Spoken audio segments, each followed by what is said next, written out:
एक बार फिर सेंट्रल विस्टार सुर्खियों में है। पीएम मोदी का ड्रीम प्रोजेक्ट जो भारत के स्वर्णिम इतिहास की नई इबारत में शुमार होगा, फिर से वो लोगों के लिए चर्चा का विषय बना हुआ है। दरअसल सोमवार को प्रधानमंत्री मोदी ने देश के नए संसद भवन की छत पर भारत के राष्ट्रीय चिन्ह अशोक स्तंभ की प्रतिमा का अनावरण किया।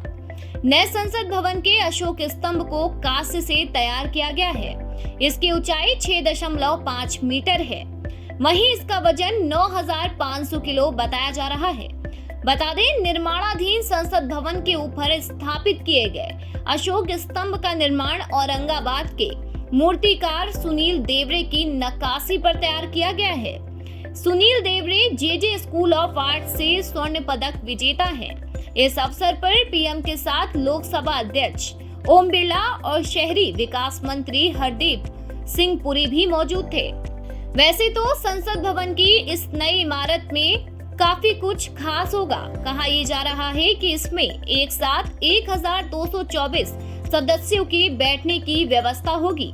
बताया तो ये भी जा रहा है कि इस इमारत का निर्माण दिसंबर 2022 तक पूरा हो जाएगा। शीतकालीन सत्र तक नया संसद भवन बनकर तैयार हो जाएगा। ये तो केवल ऊपरी खाका था जो हमने आपको बताया। अब बात करते हैं इस ड्रीम प्रोजेक्ट की खासियत की। तो भारत के नए संसद भवन का लगभग 50% काम पूरा हो गया है। ये संसद भवन पहले से बिल्कुल अलग होगा और इसमें नई तकनीक के आधार पर काफी कुछ बनाया जा रहा है। ये बिल्डिंग पूरी तरह से भूकंप रोधी होगी और इसमें सारा काम पेपरलेस होगा। तरह तरह की सुविधाओं वाले इस संसद भवन पर आने वाला कुल खर्च 20,000 करोड़ से ज्यादा का है। खासियत को देखें तो सबसे पहली खासियत यही है कि पूरा संसद भवन भूकंप रोधी होगा और इसे लेटेस्ट डिजिटल टेक्नोलॉजी से लैस किया जाएगा। प्रोजेक्ट और डिजाइन को देखें तो नए संसद भवन के लिए ये प्रोजेक्ट टाटा प्रोजेक्ट लिमिटेड ने तैयार किया है। HCP design planning and management private limited ने इस नए भवन का डिजाइन तैयार किया है। स्पेस को देखें तो नया संसद भवन कुल 64,500 वर्ग मीटर एरिया में बन रहा है और ये इमारत 4 मंजिला होगी।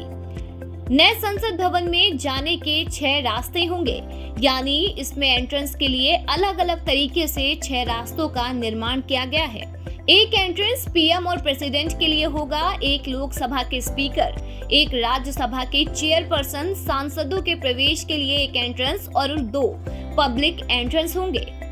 120 ऑफिस का निर्माण भी किया जा रहा है।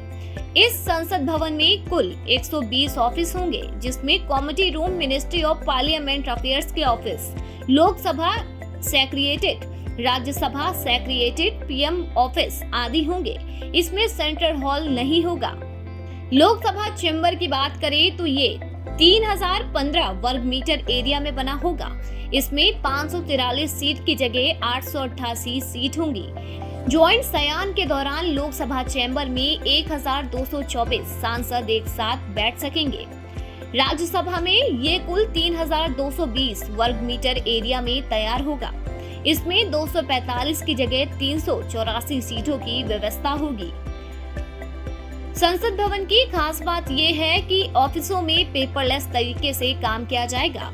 इसमें सांसदों के लिए लाइब्रेरी, लॉन्च, डाइनिंग एरिया भी होगा। इसमें पार्किंग भी आधुनिक तकनीक वाली होगी। कॉन्स्टिट्यूशन हॉल को देखें तो नई बिल्डिंग में एक बड़ा कॉन्स्टिट्यूशन हॉल होगा, जिसमें भारत की लोकतांत्रिक विरासत की झलक दिखाई देगी। ये नया भवन सेंट्रल विस्टा परियोजना के तहत है और इसे वर्तमान संसद भवन के नजदीक बनाया जाएगा। ट्रांसलेशन सिस्टम भी नए संसद भवन को बहुत अधिक खास बनाएगा। भवन में फर्नीचर्स पर स्मार्ट डिस्प्ले होगा। वोटिंग में आसानी के लिए बायोमेट्रिक सिस्टम का प्रयोग किया जाएगा। नए संसद भवन में ट्रांसलेशन सिस्टम खास आकर्षण का केंद्र होगा, जिससे हर भाषा की स्पीच को हर सांसद समझ सके। 200 से ज्यादा आर्टिस्ट। कहा तो ये भी जा रहा है कि नए भवन के निर्माण में 2000 लोग सीधे तौर पर शामिल हैं और 9000 लोगों की परोक्ष भागीदारी है। इसके अलावा देश के अलग अलग हिस्सों में 2 से ज्यादा आर्टिस्ट भी भवन के निर्माण में अपनी भागीदारी दे रहे हैं। सेंट्रल विस्टा का निर्माण टाटा ग्रुप की ओर से किया जा रहा है।